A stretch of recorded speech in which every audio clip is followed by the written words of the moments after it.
Hey everyone, welcome to my another video. So guys, আজকে হচ্ছে Sunday আর এখনও পর্যন্ত সূর্য ওঠেনি। আর আমাকে একজন ঘুম থেকে ফোন করে তুলেছে 4:30টার সময়, তাও আবার কিসের জন্য? চা খেতে যাওয়ার জন্য।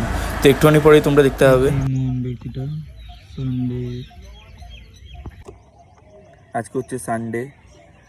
আজকে ভোর 4:30টার সময় আমি কোনো এক মহান ব্যক্তি আমায় ফোন করেছে। তো আমি সেই মহান ব্যক্তিকে দেখাচ্ছি। সে ফোন করে বলছে চা খেতে হবে। আর আমি এখন বেরিয়ে গেছি, এখন সূর্যও ওঠেনি, অন্ধকার, এখন নাকি চা খেতে যাবো ভাই। রে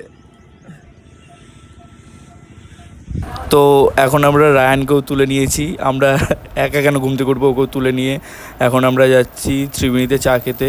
কিন্তু ব্যাড লাক যে আমরা যেই টাইমে বেরিয়েছি সেই টাইমে চায়ের দোকানও খোলেনি। তো আমরা এখন অন্য জায়গায় যাব চা খেতে। তো ক্লিপ নেওয়া হয়নি, তো ভিডিওটা এতটুকুই। লাইক কমেন্ট শেয়ার করে দিও গাইস।